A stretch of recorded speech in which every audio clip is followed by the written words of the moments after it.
पिछले कुछ महीनों से बांग्लादेश काफ़ी ज़्यादा चर्चा में चल रहा है। अब बांग्लादेश का बना बनाया खेल मिट्टी में मिल गया है। भारत के खिलाफ जाने का अंजाम अब दुनिया के सामने आ चुका है।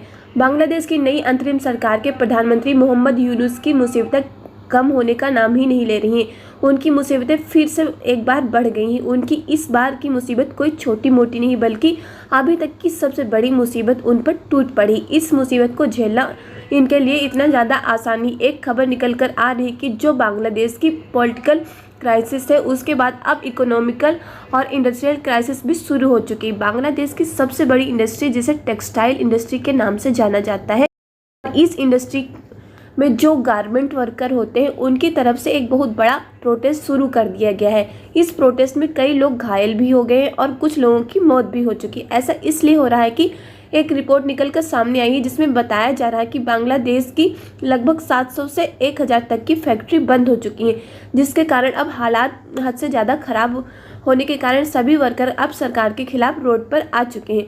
पूरी अपडेट क्या है इस वीडियो में विस्तार से समझेंगे, लेकिन उसके पहले अगर अभी तक कि आप लोगों ने वीडियो को लाइक नहीं किया तो आप लोग वीडियो को लाइक कर दीजिए, साथ में चैनल को सब्सक्राइब कर नोटिफिकेशन बेल आइकन को जरूर दबा दीजिए, जिससे लेटेस्ट वीडियो की नोटिफिकेशन आप लोग को मिले और आप लोग वीडियो को सबसे पहले देख पाए। बांग्लादेश के साथ अभी जो हो रहा है उसे समझने के लिए अभी आई एक रिपोर्ट को देखते हैं। तो कुछ दिन पहले ही आई इस रिपोर्ट में साफ साफ बताया जा रहा है कि बांग्लादेश के प्रधानमंत्री मोहम्मद यूनुस का भारत के खिलाफ जाना अभी ही काफ़ी ज़्यादा भारी पड़ चुका है। अब बांग्लादेश को नेपाल जैसे देश के सामने मदद मांगने के लिए गिड़गिड़ाना पड़ रहा है, क्योंकि मोहम्मद यूनुस अमेरिका, चीन, पाकिस्तान जिन देशों को अपना सबसे बड़ा मित्र समझ रहे हैं वह इस मामले में इनकी बिल्कुल भी मदद नहीं कर सकते हैं।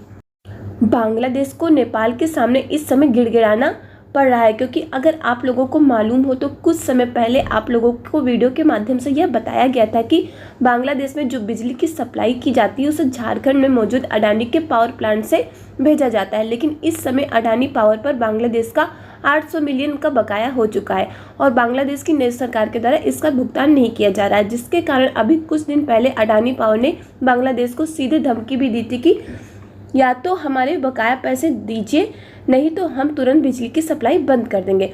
ऐसा कहने के बाद भी बांग्लादेश की तरफ से कोई पेमेंट नहीं की गई, क्योंकि बांग्लादेश के पास बकाया चुकाने के लिए बिल्कुल भी पैसा नहीं है। कई दिनों के बाद अभी कुछ दिन पहले बांग्लादेश की तरफ से अडानी पावर को $150 मिलियन चुकाया गया है, लेकिन अभी भी $650 मिलियन का भुगतान होना बकाया है। बांग्लादेश इस पैसे को चुका पाएगा या नहीं इस बारे में कुछ भी नहीं कहा जा सकता। इसी के कारण अडानी पावर बांग्लादेश में बराबर बिजली भी नहीं भेज रहा है। बांग्लादेश को अब नेपाल से मदद के लिए भीख मांगनी पड़ रही है। ढाका ट्रिब्यूनल की तरफ से इस बात को भी कहा गया है कि बांग्लादेश की सरकार नेपाल से 40 मेगावाट की बिजली इंपोर्ट करने के लिए एग्रीमेंट साइन करना चाहती है। इस पर अभी केवल बातचीत चल रही। नेपाल बांग्लादेश की मदद करने के लिए हाथ बढ़ाएगा या नहीं, इसको अभी तक नेपाल ने कन्फर्म नहीं किया। अगर नेपाल बांग्लादेश की मदद करने के लिए तैयार भी हो जाता है तो भी बांग्लादेश को भारत से मदद लेनी ही पड़ेगी। नेपाल से बांग्लादेश को जो बिजली ट्रांसपोर्ट की जाएगी उसकी ट्रांसमिशन लाइन भारत के क्षेत्र से होकर ही गुजरेगी।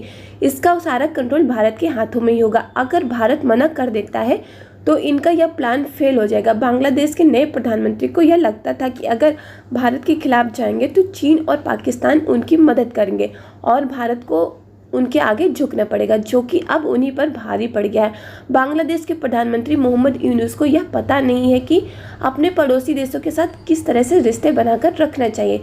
भारत के साथ के खिलाफ जाकर तो बांग्लादेश की सरकार ने खुद ही अपने पैर पर कुल्हाड़ी मार ली, क्योंकि भारत ही एक ऐसा देश है जो अपने पड़ोसी देशों की मदद करने में सबसे आगे रहता है। बांग्लादेश ने भारत के साथ व्यापार तोड़ने की भी कई बार कोशिश की। शुरू में जब बांग्लादेश भारत के खिलाफ गया तो चीन ने बांग्लादेश की काफ़ी ज़्यादा मदद की। चीन ने बांग्लादेश के साथ व्यापार करने को भी कहा। चीन की मंशा मदद करने की नहीं बल्कि भारत के खिलाफ बांग्लादेश को भड़काने की थी। आप सभी को पता ही है कि चीन भारत को अपना दुश्मन मानता है और उसे पीछे करने का एक भी मौका नहीं छोड़ता। यही काम पाकिस्तान भी करता है। पाकिस्तान ने भी बांग्लादेश को अपने यहाँ से गोला बारूद की सप्लाई की, जो कि बांग्लादेश के लिए थोड़ी मदद तो हो सकती है, लेकिन यह मदद जो है उसी के लिए घातक होने वाली आगे चलकर।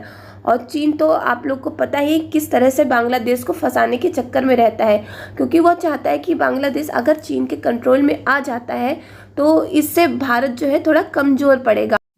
भारत हमेशा से बांग्लादेश की मदद करता है। बांग्लादेश की पूर्व सरकार के साथ भारत के रिश्ते काफ़ी ज़्यादा अच्छे थे, लेकिन बांग्लादेश की वर्तमान नई सरकार के प्रधानमंत्री मोहम्मद यूनुस का भारत के प्रति रवैया बिल्कुल भी अच्छा नहीं। अब जो बांग्लादेश ने भारत के खिलाफ जाकर काम किया है उसका भुगतान भी करना पड़ रहा है। बांग्लादेश को लगता है कि भारत के बिना उसका काम चल जाएगा, तो यह उसकी गलतफहमी है। एक ना एक दिन बांग्लादेश की सरकार को पूरी तरह से भारत के आगे झुकना ही पड़ेगा, क्योंकि अगर ऐसा नहीं करता है बांग्लादेश, तो बांग्लादेश जल्द ही पूरी तरह से बर्बाद होने की कगार पे पहुंच जाएगा। आप लोग देख ही रहे हैं कि कुछ ही महीने में बांग्लादेश की स्थिति क्या हो रही है। अब वहाँ पे प्रोटेस्ट शुरू हो गए हैं। वहाँ की जो टेक्सटाइल इंडस्ट्री है, वहाँ के वर्कर ही प्रोटेस्ट करने के लिए रोड पे आ चुके हैं और इस समय काफ़ी ज़्यादा वहाँ का माहौल ख़राब होता जा रहा है, क्योंकि जब बिजली की सप्लाई अच्छे से नहीं हो पाएगी तो टेक्सटाइल इंडस्ट्री बंद हो जाएंगी। वहाँ पे बिजली की ज़्यादा ज़रूरत पड़ती है और आप लोग को पता है कि जो बांग्लादेश में इनकम का मेन सोर्स है वो वहाँ की टेक्सटाइल इंडस्ट्री है। वहीं से सबसे ज़्यादा रेवेन्यू जनरेट होता है और जब बिजली नहीं होगी तो टेक्सटाइल इंडस्ट्री भी नहीं चल पाएगी, जिसकी वजह से उनको बंद करना पड़ेगा। और कई सारी जो है वहाँ की टेक्सटाइल इंडस्ट्री पहले से ही बंद हो चुकी है, जो बची हैं वो भी बिजली के अभाव में जल्दी ही बंद हो जाएंगी। इसीलिए वहाँ के वर्कर जो प्रोटेस्ट कर रहे हैं, क्योंकि वहाँ के वर्कर को जो है पेमेंट नहीं मिल पा रहा है और इंडस्ट्री चल नहीं रही है, तो वहाँ पैसा भी नहीं आ रहा, इसकी वजह से वर्कर को नहीं दिया जा रहा। तो वर्कर इसीलिए वहाँ पे प्रोटेस्ट कर रहे हैं।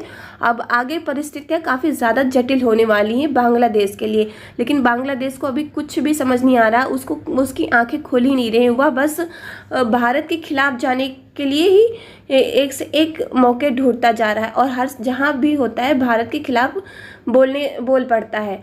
अब ये सारा जो है किया करा है उसी पे ही भारी पड़ने वाला है। और अभी आप लोगों ने देखा कि जैसे अडानी पावर ने अपनी बकाया राशि के भुगतान के लिए बांग्लादेश से बोला है, लेकिन बांग्लादेश जो है पूरा पेमेंट करने की क्षमता ही नहीं रखता है इस समय, और थोड़ा सा तो उसने बकाया दे दिया है लेकिन वो कुछ भी नहीं है। और अब ऐसे ही बांग्लादेश कर रहा है, जिसकी वजह से बांग्लादेश में जो बिजली भेजी भी जा रही है उसको भी जल्द ही पूरी तरह से बंद कर दिया जाएगा। और जब बिजली बंद कर दी जाएगी वहाँ पे भेजना, तब वहाँ की जो इंडस्ट्री है पूरी तरह से ठप हो जाएगी। तब प्रोटेस्ट एक बहुत ही बड़े लेवल का वहाँ पे होगा। अब देखते हैं कि बांग्लादेश को कब समझ आता है और कि वह भारत के खिलाफ जाकर भारत से हाथ मिला के मिलजुल के अपने देश को चलाए, लेकिन क्या होगा वो तो समय ही बताएगा। और आपकी इस पर क्या राय, अपनी राय जरूर कमेंट करके बताएं। आप लोग को वीडियो पसंद आए तो वीडियो को लाइक कर दीजिए, साथ में चैनल को सब्सक्राइब कर नोटिफिकेशन बेल आइकन को जरूर दबा दीजिए, जिससे लेटेस्ट वीडियो की नोटिफिकेशन आप लोग को मिले और आप लोग वीडियो को सबसे पहले देख पाए। इस वीडियो में बस इतना ही। जय हिंद, जय भारत।